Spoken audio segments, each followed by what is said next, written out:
What's good, everybody? It's your boy Steph from the Hot Moving Podcast, and Michael Jordan is finally relinquishing his duties as ownership, at least majority ownership, of the Charlotte Hornets. NBA came to a 29-1 vote from its board of governors for him to sell the team. And, look, that one vote against it was clumsy or wacko of the owner, James Dolan, for the New York Knicks. I don't know why he voted against it. Who knows? Maybe he hated when Jordan was cooking the Knicks back in the day.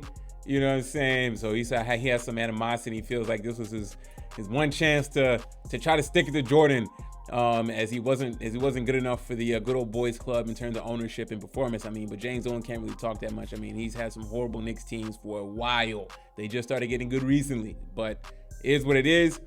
So look, before I get into Jordan and just his reign as a Charlotte Hornets owner, look, kudos to him. First of all, look, we had a black ownership in the NBA, okay, and not only just a black owner in the NBA, but just the overall majority owner of a team in American pro sports, which is pretty cool. Obviously it took like a MJ to do it, considering his affiliation with just Nike, the Jordan brand. He's made a lot of money off the court to be able to be in position to buy the team. And look, he bought the team in 2010 for $275 million for majority stake. And he's selling the team for $3 billion. That's an incredible flip. You know what I'm saying? That's a great business move. So look, the business side of Michael Jordan in owning the Hornets, fantastic, right? Great deal, great investments, great investment. $275 million in 2010, 13 years later, $3 billion. I don't know, 10x, 4x, I don't know, whatever. You know what I'm saying? Like, not 4x, like 10x or whatever. He made a lot of money. You know what I'm saying? I don't know the quadruple, whatever, x, whatever it is. I'm not good at math, clearly, but made a crazy profit, right? So good for Jordan. Now that we gave him the accolades for owning the team, okay, was he really a good owner? No, he was bad.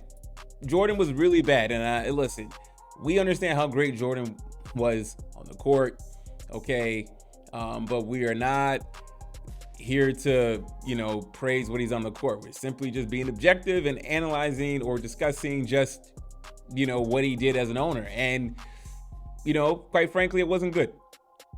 Good old Wikipedia, keeping the records for the team, at least has the best format, so I like going to Wikipedia for stuff like this. But look, since he's been owner of the team in 2010, look, they made the playoffs 3 times and they lost, okay?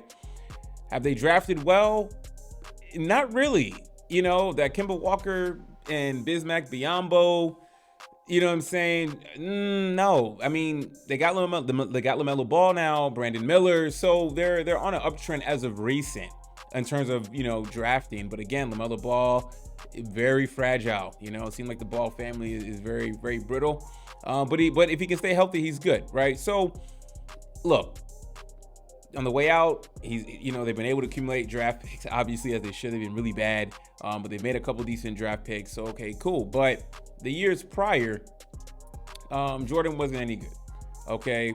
Made the playoffs 3 times within the 13 years of him having ownership.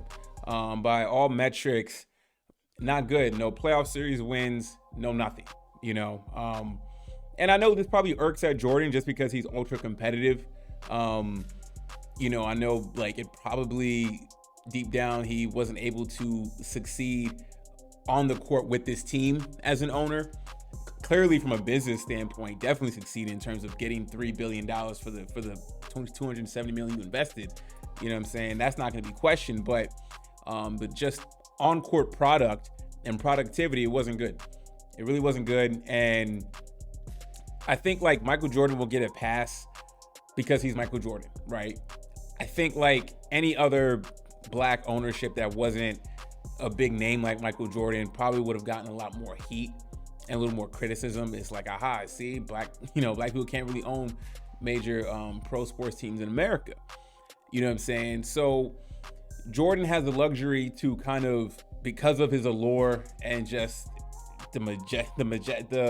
his aura, just the majestic nature of Michael Jordan, Black basketball Jesus, basketball legend, basketball god, living legend, literally, this isn't going to stick to him too long, or not much. You know what I'm saying? I mean, he has $3 billion to lay his head on, but from an ownership standpoint, he wasn't good. Didn't draft really well in those still lean years, but in those earlier and mid lean years during that 13-year run ownership, and doesn't have the playoff appearances and wins, series wins to show for it, right?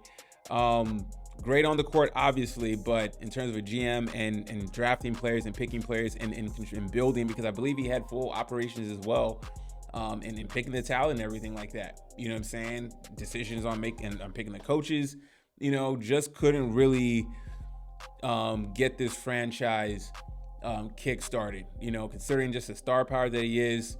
And I get it. It's totally different. Like, hey, it's hard. Like, listen, great on the court as a player, but it just shows that, hey, can you be an owner? That's a different game. These are whale games now, so to say, right? You're dealing with big money. You own a franchise. Owners are ultra competitive. Yeah, owners may have never played like you've played on the court, but they're ultra competitive in their businesses and ultra competitive in wanting to compete and try to dominate the league with hiring smart people to run the organization, smart GMs, player scouts, a great analytics team, and really, try to bend the league over and try to scoop some major, get some wins and make reoccurring playoff appearances and try to win championships. You know what I'm saying? That's what those guys do. You know what I'm saying? So Jordan coming in, being an owner, maybe it's a lack of institutional knowledge for some of his failures early on, and he just wasn't able to adjust. You know what I'm saying? I mean, I know he plays in a small market like Charlotte, but I mean, considering just all the down years they've had, I mean, you should have been able to build somewhat of a decent team with all the draft picks. You know what I'm saying? I mean, you look at didn't one year they drafted like Frank Kaminsky as well and Cody Zeller? I mean, they just kind of hit and missed in a lot of their draft picks over the time, and a lot of it has to do with Michael Jordan. Just doesn't have the eye to see talent. Maybe these next two draft picks, these latest draft picks with LaMelo Ball and Brandon Miller, another guy, I think Nick Smith or something like that, as well, maybe, but I mean, for LaMelo Ball and Brandon Miller, I mean, that everybody knew, like, yo, those were top players, right? You couldn't really miss on picking them in the draft, considering like that's, they were considered lottery picks, obviously. So yeah, but I mean, look, good for Jordan from a business sense. He tried. I'm not trying to flame him. I know all the Jordan followers and disciples are not gonna like any type of criticism of Michael Jordan on any level, but to be objective, not a good owner, right? Just not good. Underperformed, but Jordan will probably tell you, maybe deep down inside it really does bother him. But at the end of the day, he's $3 billion richer. So let me know what y'all think about all this with Jordan's reign or his ownership run, and this crazy. That's also too is crazy. I mean, like, look, man, Charlotte Hornets, man, they're worth a lot. I mean, considering the NBA and each team and their valuation and just over time, these sports franchises are worth a lot of money. Even these doormat teams are worth a lot. So crazy. Let me know your thoughts. Please like, subscribe. I'm out.